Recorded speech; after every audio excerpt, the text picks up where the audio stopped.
How you doing, Ralfy here, Ralfy Customs. Time for a quick update. You may have noticed I've not posted much for the last couple of weeks. That's because I've had a bit of a sabbatical. I've been away with the lads and I've took it easy for a couple of weeks so I can get my shit together and crack on. And let's see what I'm going to crack on with.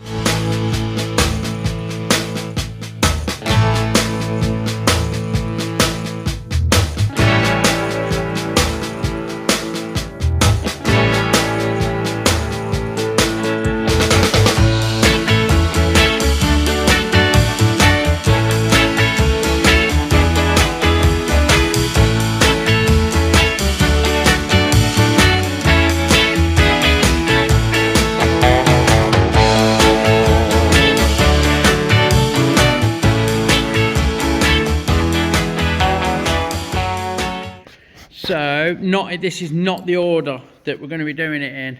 We've got Mr. Nigel's rigid Sportster that's going to get built up, sorted out, and we're going to go from there. Yeah, I've got all of it here. So, just the rolling chassis there. The rest of it's in another pile. Here's my dyno, all stripped down and ready for blasting and then powder coating. So, we finished the frame off, cleaned it up, made a little Vintag type thing for the numbers because we changed the headstock. Swing arms there, rear, that's it, rear pegs, passenger pegs, bracket that's a bit shitter, exhaust bracket that's shitty, and the side mount that's new. So they're all going to get the beauty treatment and go off and be made black. The engine there's going to get a really fucking good wash down and treated with stuff that makes the black look nice and shiny. Wheels need polishing, that's all, but I'm changing this front tyre. Although there's a fucking mountain of meat left on it, the sidewalls are just starting to crack up. It's not holding air for some reason. Maybe it's the valve. And they weren't great tyres when they fucking came out. The old fucking Speedmaster, the old Widowmaker like. So we've got a matching one for this Pirelli route to go on the front. Mr. Clint's is all done, ready to go. The last touch was this electrics box that I didn't film because I wanted to crack on and get it done. I did show photographs, so they're there on my socials. We've made that tin box for all his electrics, with a little fucking side door lock. And it just misses the engine mounts, just misses the fucking throttle linkage. And just misses the fucking alternator or starter or fucking whatever it is. I don't know what this is. It just misses that shit anyway. I think it's the alternator. So that was tight. Really tricky to get on with. We're also going to get back on our mixed Triumph look. I've just dropped the bits on. The tank won't sit like that.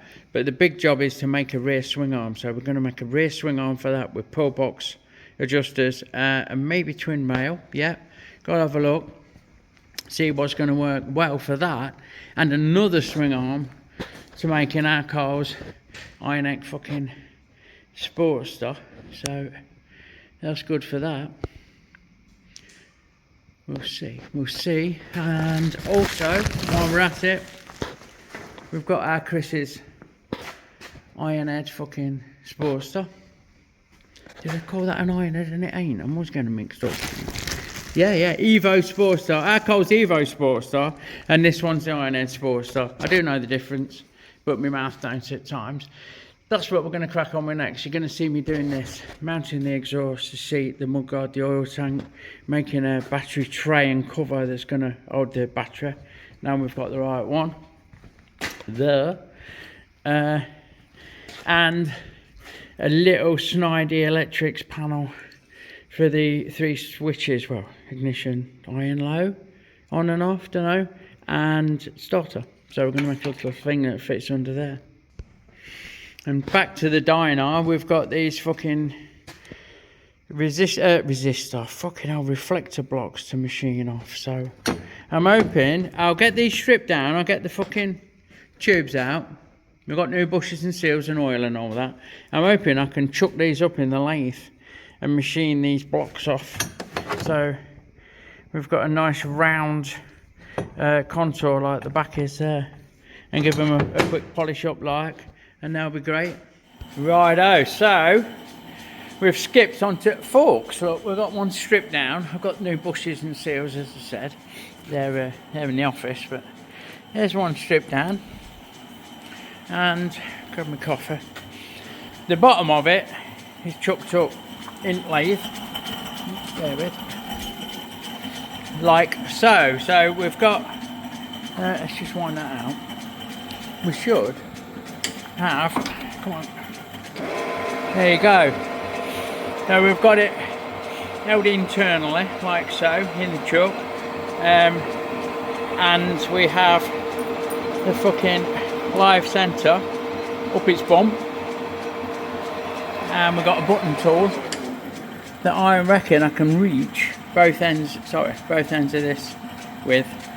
And we'll see about machining it off. First thing I'm going to do is have a look here. Look, not exact gear, like so, and bring this in. So somewhere about there, and zero my digital readout. So if I work down to 0 this way in and 0 this way, I'll be about right for that shoulder. The other end down here, look.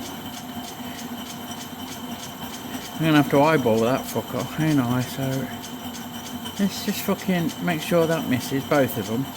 It's not very round. I've tried getting a dial gauge on it and it's fucking about 10 thou out.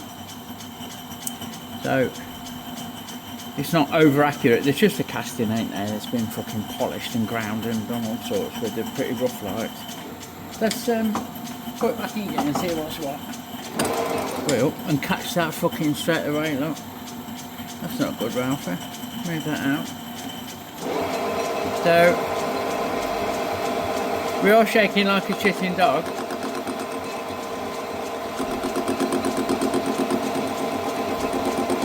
And we're just going to take a nice light cut. So we touch that like so. We might have to go in with a left-handed tool to catch the very end of it. And basically, we're just going to get these corners knocked off.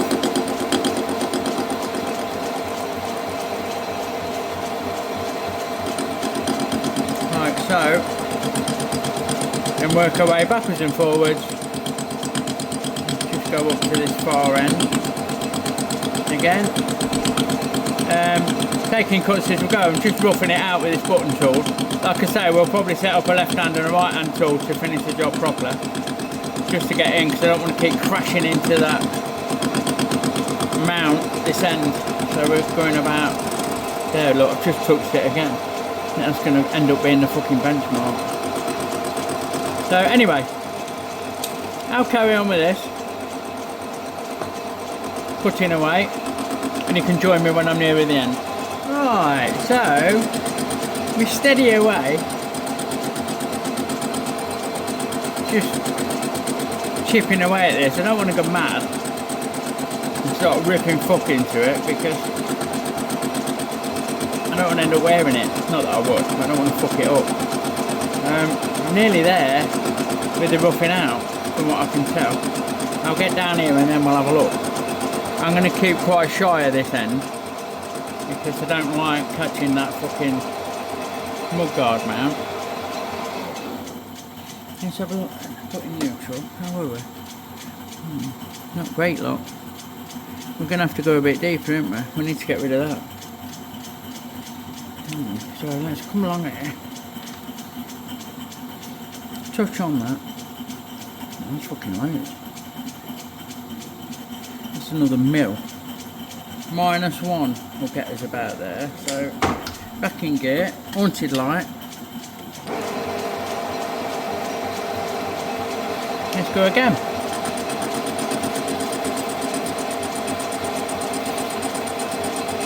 No, I don't. This should leave hardly fuck all. So I'll come along here. Bear in mind we're going to polish it. We're going to get on the polishing mop to sort it out. Once we've machined this off, I'm hoping that we can get it looking at least nice and round. I don't think it'll be properly round, but like I say, none of it fucking is, so we don't want this bit being all peculiar and sticking out because it's fucking round and the rest of it looks like a threepenny bit. It ain't that bad. Fucking see. It's still an interrupted cut, but I'm not expecting to cut all the way around the diameter, like I say, circumference, sorry. Like I say, so let's just get this nestled up. That's at -1. Right, let's have a look. How are we now? Oh, it's a tiny fucking strip. And that bit, which I can't get in at. Okay, let's fucking go again. See how we get on. Okie dokie, so this is it. This is the final cut. It's not going to be perfect, but once I've polished it, it'll be more than good enough, as I've said. I'm tempted to run across this end a bit like, just to square that up, but I'm not really sure it needs it. And once I've polished it, let's be honest, it ain't going to be fucking perfectly round anymore, because that is the nature of polishing. I'll get this cut down to that end, and then we'll have a look and see about putting a left-hand cutter in to get right up to that mudguard mudguard mount line.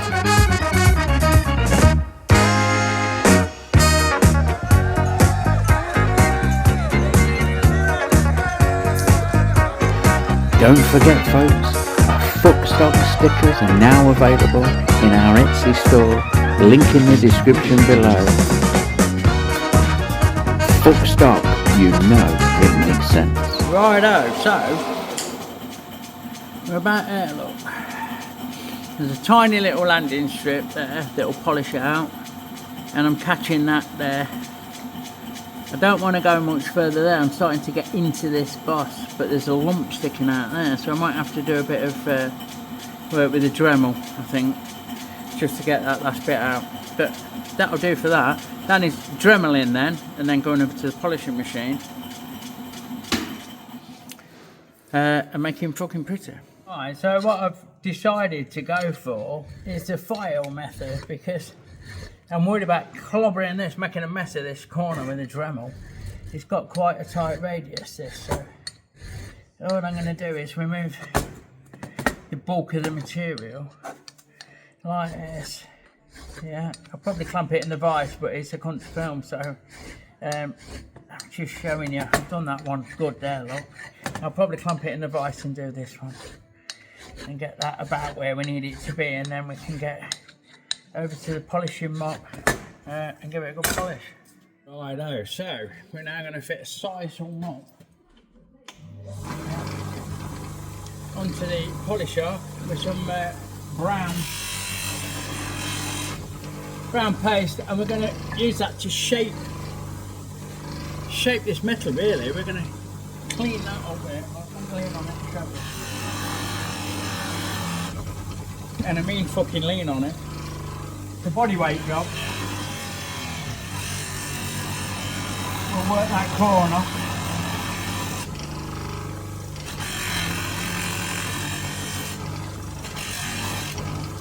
And start to get this all smoothed out, look. Get the marks out as well while we're at it. You can lean on it sideways and get that marking.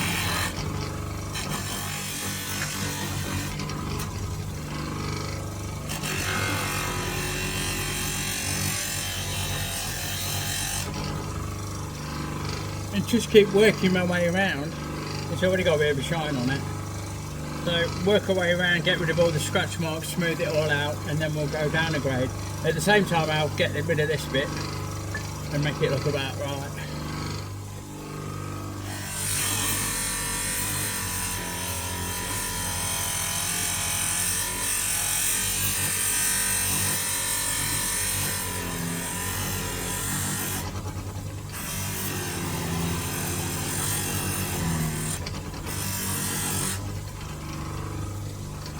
Right, now you're not going to be able to see too well because it's greaser from the polishing compound, but we've got all of the rough marks out and we've pretty much got it shaped up, because actually there's a little bit there I'm not happy with. I'm just going to go back and smooth that out,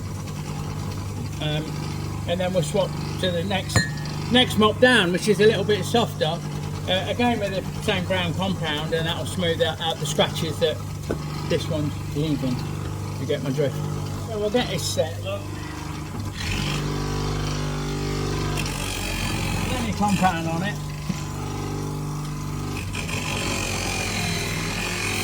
And give it a good going over.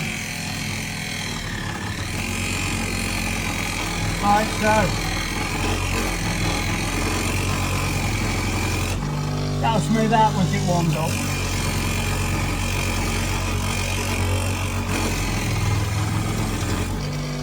Happy days. Before hitting it up with the fucking final shiny pad, mop, just with a bit of very light polish on it and light pressure, we'll work our way around this. I'm just going to do the top bit, look, so I can show you what it ends up like. Hopefully. I mean, it'll still be a bit greasy, but we're just literally giving it a good buff with this mop. We're not looking for a show finish on this, we just want it to look nice and clean. So, I'll work my way all around it, and we'll have a look at it after. So there you go, that's, oh, still quite fucking warm. Hey, can you tell which hand didn't have the glove on? Anyone? We have gone from that. Sorry, back camera work. So this is how it come out the bike. This is how it was earlier on today. It was a bit rough and ready with this reflector block on. We've shaved that off on the lathe. We've gone over to the mops. Still got a few grease spots on it. I've not even wiped it over. We're not worried about all of this being mirror polished. Like I say, it's not looking for a show finish on this. It needs to be maintainable. So just clean, tidy, without them was my aim. And I'll get that bit done off camera. And get that one done off camera. Get them all built up, ready to rock and roll, and go back into the dyno once we start building it up. Oh, I know. So after much uffing and puffing and blowing the house down, we have got a pair of shiny fork bottoms with those blocks machined off. So all that leaves, which I won't film because I won't, is to replace these bushes and the seals, which I've got here. They'd never send you enough oil. There's a litre of oil and I think they take 590 mil, but I've got more. That's not a problem. So I'll whip these bushes out. These just split out with a screwdriver. Just open them up in the slot a bit, slide them off, put the new ones on, and then I can build the bottoms up with new seals in, fill them full of oil, and that's another job off the list. And I'm sure you will agree, for a bit of time spent on the lathe and the polishing machine, they are going to look so much fucking better. Let me get a photo for the thumbnail there and say happy days. So there you go, there's a quick summary, a slight apology, and I've sorted my dyno fork bottoms out lovely and shiny and got rid of those ugly, but fugly reflector lumps. Yeah, so it just leaves me as always to say thanks for watching. If you like what you see, give me a thumbs up and a sub. Check out all the bump in the description below, and I'll catch you on the next one. Big love everyone, see you soon.